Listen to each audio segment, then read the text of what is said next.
Okay, so I'm making a video to show you how I package these rose cuttings for shipping because everybody has complimented it, so I thought I would pass my secret on. My first tip is no round pots. Try to get a rectangular or a square pot as much as possible because they won't roll around inside of a box. The second thing is I fill the soil all the way to the top just for shipping. You'll repot them eventually when you receive them, but for shipping, it helps to stabilize the plant within the pot. So I start with the smaller size paper towels. I just fold them enough so that they're going to be easy to work within the volume of the top. I get them a little bit dripping wet, not soaking wet, and I cover the top of the soil completely and I tuck them in the edge just a little bit.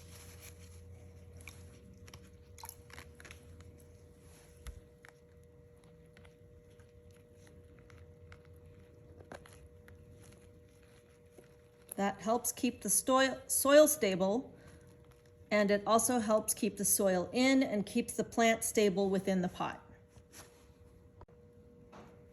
Third step is I take your average produce bag, like you put apples or potatoes in when you're at the supermarket. I happen to have bought some because I couldn't steal enough from the market to ship everything that I'm giving away. But it's a produce size plastic bag. I flatten to the bottom as much as I can. And then I sort of squeeze at the top a loose ring around the base of the rose, and then I just twist a little bit, maybe a half a turn.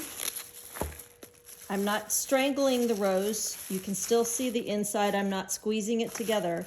This is just to keep everything stable again so that you're not fighting all the jiggling that this is going to go through once it's with the post office. So that's the next step. Just sort of gather it in your fingers around the base of the rose, not too tight. Hold on to that, and then give the pot a quarter or a half twist. Half is better. It's going to be a little more stable. Keeping the collar of the bag pulled down around the corners without opening it too much at the neck. I then use painter's tape. You can use masking tape, and I make a belt basically that's going to hold all of that in place, and I do 4 strips.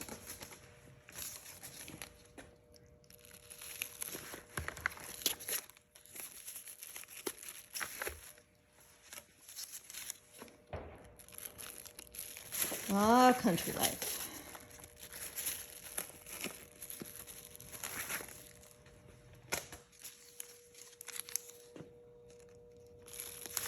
And that's the final step for keeping the plastic in, keeping the soil in, keeping the plant stable within.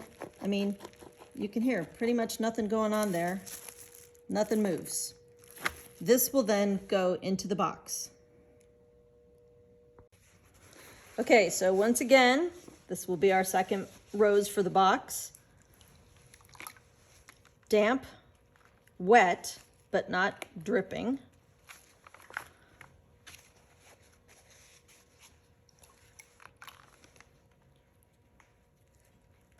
And just make sure that you tuck it in at the edges so that it's holding the soil in place. And that's why I fill the soil to the top. And again, plastic produce bag. Try to flatten the bag or the pot in the center of the bag as much as possible. Make a loose neck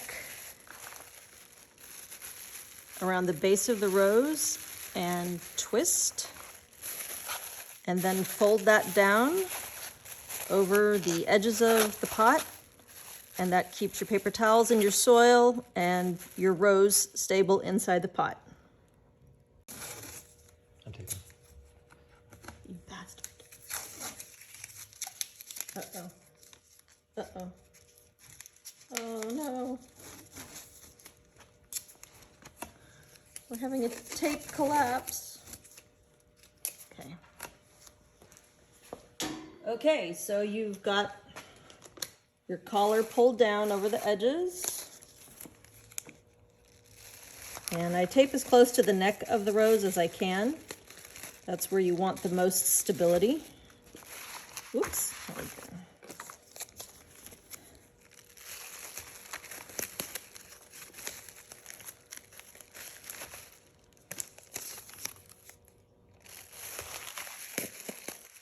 And I do this pretty snug. You want it to stay firm.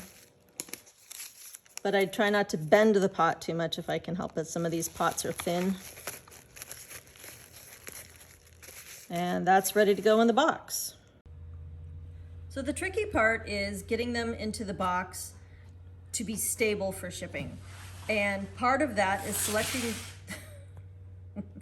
the ghost, selecting the right size box, which I do by choosing my largest pot. And I literally build a box and make sure that it'll fit in there. It will on a diagonal, so I know that the size I need is this flat rate size. And the reason I use these is because they are a flat rate. I'm not standing in line at the post office measuring and weighing every single one. I know how many I can fit into one of these boxes at this point, and it's a pretty stable thing. So this one has to go in a diagonal, which is not perfect, but how I treat that is with more tape. That is the sound of success. So I'm gonna tape this into place so that it does as little moving as possible while in the box. And I start at the top and just very carefully roll down the side. And then I will do one more from the front to the corner, just to give it as much stability as I can so that it doesn't wobble in the box. Oh, that was a bit short, but it's held down well into place. So that is not gonna wobble around in the box. And especially when we're done, but as a start, I always tape them in. Now I've put the greens together, so that's a corner that I'm going to very purposely be cautious of, and the third pot will also have its greens in that corner. So that's taped in.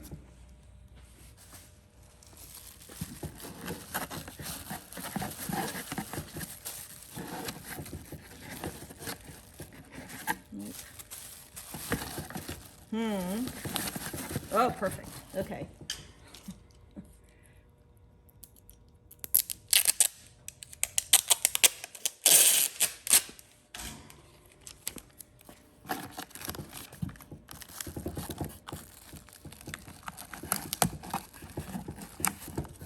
Okay, so these three are taped in place.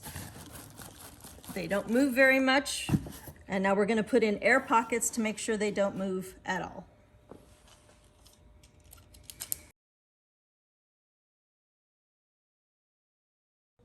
And before I tape it up, what I do is I close the lid, and there's a little bit of pressure to close it because you want these to be really firm,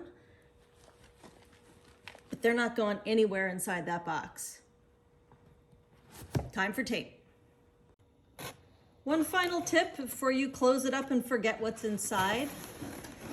I just write the name of the recipient on the side of the box so that I know who it goes to and I don't have to unpack it and figure it out.